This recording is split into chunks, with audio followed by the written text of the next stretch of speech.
Class class आपका question था कि 15th ए का सेकंड क्वेश्चन नंबर स्टैट का 11th क्लास का। उसमें क्या था, find Q D and coefficient of Q D. आपके पास उन्होंने मार्क्स की क्लास दे रखी है और नंबर ऑफ स्टूडेंट्स गिवन है। मार्क्स क्या है, 80, 70, 60, 50, 40, 30, 20। Number of students 0, 7, 18, 40, 40, 63, 70। तो हमने यहाँ पे क्लास इंटरवल्स बनाने हैं, तो वो कैसे बनाएंगे, हम यहाँ से उठाएंगे 20 से 30, 30 से 40, 40 से 50, 50 से 60, 60 से 70 और 70 से 80। ठीक है जी। अब हमारी क्लास यहाँ से स्टार्ट हो रही है, मतलब क्लास इंटरवल्स यहाँ से स्टार्ट हो रहे हैं हमारे। अब देखो क्लास इंटरवल्स हमने ले लिए, अब इसकी फ्रिक्वेंसी नंबर ऑफ स्टूडेंट्स में से आएगी। तो अब हमने जो क्लास इंटरवल्स है वो यहाँ से स्टार्ट किए हुए हैं, तो इसकी फ्रिक्वेंसी कैसे आएगी, 70 से आपने 63 माइनस कर देना, आपके पास आंसर क्या आएगा 7। देन 63 से आपने 40 माइनस कर देना, आंसर आएगा हमारा 23। देन 40 से 40 माइनस करा, आंसर हमारा 0। देन 40 से 18 माइनस करा, आंसर 22। 18 से 7 माइनस करा तो 11 और 7 से 0 माइनस करा तो 7। ठीक है, तो नंबर ऑफ टर्म्स हमारे पास कितने आएंगे, टोटल नंबर्स इन टर्म्स का जोड़ कर दोगे तो आपके पास आएगा 70। ठीक है, क्योंकि यहाँ पे भी लास्ट में आपका 70 ही आता है CF में। और CF हम कैसे निकालते हैं, जो हमारी फर्स्ट टर्म होती है एज इट इज उस टर्म को सेकंड टर्म में हमने क्या कर देना है, ऐड। तो 23 + 7 = 30। देन 30 में ये 0 ऐड किया तो 30। देन 30 में 22 ऐड किया तो 52। 52 में 11 ऐड किया तो 63। 63 में 7 ऐड किया तो 70। तो ये तो क्लियर है कि हमारी फ्रिक्वेंसी और CF हमारा सही निकल रहा है।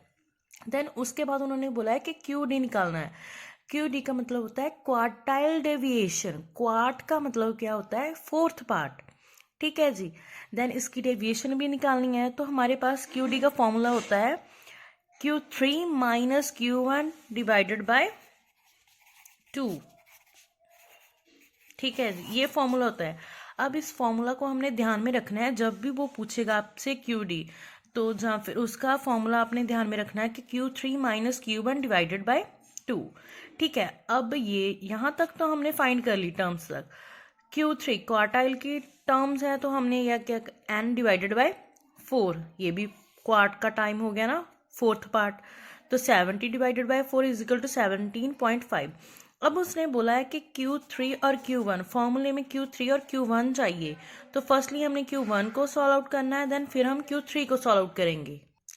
तो फर्स्ट हमने Q1 सॉल्व आउट करना है, तो ऑब्वियस सी बात है कि n के साथ क्या लग जाएगा, 1। ठीक है जी, तो 17.5 आ गया। अब देखो 17.5 से ग्रेटर कौन सी टर्म है, 30 वाली CF में से देखना है। CF में से 17.5 से ग्रेटेस्ट टर्म है 30, तो हमने पूरे का पूरा क्लास इंटरवल 30 का ही उठाना है। ठीक है, तो ये क्या होता है हमारा, लोअर केस और अपर केस। ठीक है जी, तो लोअर मतलब L हमारे पास क्या आएगी, 30। ठीक है, और इन दोनों का डिफरेंस होता है कि 40 - 30 = 10। तो डिफरेंस क्या है इसका, H = 10। और फ्रिक्वेंसी क्या है इसकी, 23। और C होता है कि जो आपका इंटरवल है उससे जो CF हमारा आ रहा है ना, उससे पहले वाली टर्म को उठाना। तो हमारा आंसर क्या आएगा, C का 7। ठीक है, तो फॉर्मूला आपको पता है Q1 किसके इक्वल है, L + H/F × N/4 - C। तो L हमारे पास क्या है, 30, H डिफरेंस 10, फ्रिक्वेंसी 23, N/4 की वैल्यू हमने यहाँ पे फाइंड करी और C की वैल्यू भी हमने यहाँ से निकाल ली। तो ये हमारे को Q1 मिल जाएगा। Q1 को आपने प्रॉपरली ऐसे सॉल्व करना है, हमारे पास Q1 का आंसर आ जाएगा। देन उसने बोला है Q3, तो हमारे पास अब Q3 को सॉल्व आउट करने की प्रोबेबिलिटी होनी चाहिए। ठीक है, तो Q3 कैसे फाइंड करेंगे, फर्स्टली क्वार्टाइल है तो ऑब्वियस सी बात है फोर्थ पार्ट तो आएगा, नंबर ऑफ टर्म्स भी आएंगे किसके इक्वल है। देन यहाँ पे 3 है तो आगे क्या आ गया इसके, 3। यहाँ पे 1 था तो इसके आगे क्या था, 1। ठीक है जी। देन 3/4 × n टर्म्स कितनी है, n = 70 पुट करा। देन 70 × 3, 210 / 4। देन हमारे पास आंसर आ गया। अब 52.5 से बड़ी टर्म कौन सी है, 52.5 से बड़ी है 63। ठीक है, क्योंकि 52 तो एग्जैक्ट 52 है, तो 52.5 से बड़ी टर्म है 63। तो हमने कौन सा इंटरवल उठाना है प्रॉपर, ये वाला क्लास इंटरवल। तो अब इसमें हमारी एल क्या आएगी, लोअर वैल्यू 60 और इनका difference h is equal to 10 ही आएगा। देन फ्रिक्वेंसी इसमें 11 आएगी और यहाँ पे सी क्या आएगा 52, अगेन ऊपर चले जाएगा देखो, ठीक है जी। अगेन Q3 का आपने फॉर्मूला अप्लाई कर देना है, वही सेम फॉर्मूला, बस यहाँ पे चेंजेस होंगी, n के साथ वहाँ पे 1 था, यहाँ पे क्या आ जाएगा 3। आपने वैल्यूज पुट करनी है, आपके पास आंसर आ जाएगा। अब आया QD, जिसने बोला था कि फाइंड QD, उसका फॉर्मूला था Q3 minus Q1 divided by 2।